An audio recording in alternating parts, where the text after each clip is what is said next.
ఈ సభ కౌరవుల సభలాగా నడుస్తుంది అధ్యక్ష. బట్ అంతిమంగా పాండవులే గెలుస్తారు, న్యాయమే గెలుస్తుంది, ధర్మమే నిలబెట్టది. మీరేదో ఇలా మందబలం ఉందనో అధికారం ఉందనో అహంకారంతో చేస్తున్నారు. ప్రజలు అన్ని విషయాలు గమనిస్తున్నారు. తప్పకుండా మీకు తగిన గుణపాఠం చెప్పే రోజు ఉంటుంది, జాగ్రత్త.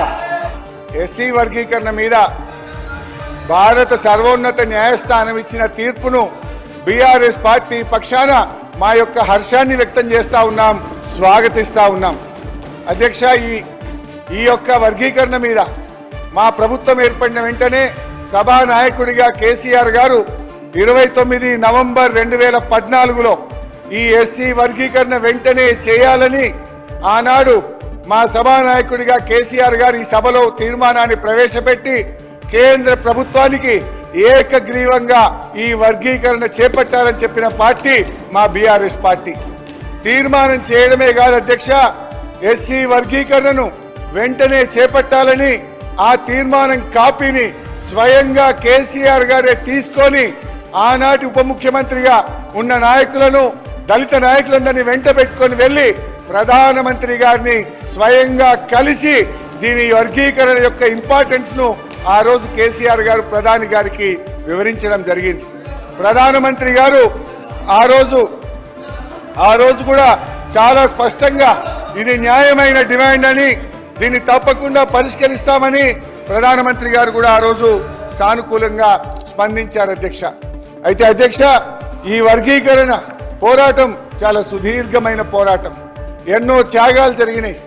ఎంతో మంది వర్గీకరణ కోసం గతంలో ప్రాణాలు అర్పించిన సంగతి కూడా మనకు తెలుసు.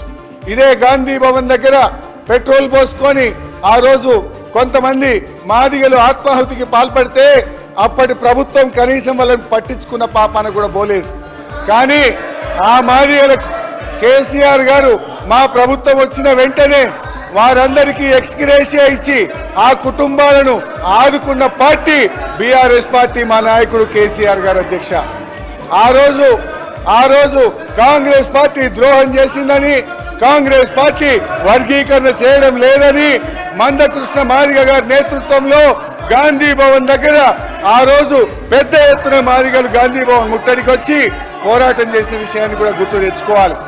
ఆ రోజు అమరులైన కుటుంబాలను కేసీఆర్ గారి ప్రభుత్వం ఆ కుటుంబాలను ఆదుకున్నది తప్ప గతంలో ఉన్న కాంగ్రెస్ ప్రభుత్వం ఆ పాపం అమరులైనటువంటి మాదిగ నేతలను పట్టించుకోకుండా వారికి అన్యాయం చేసినటువంటి పార్టీ కాంగ్రెస్ పార్టీ.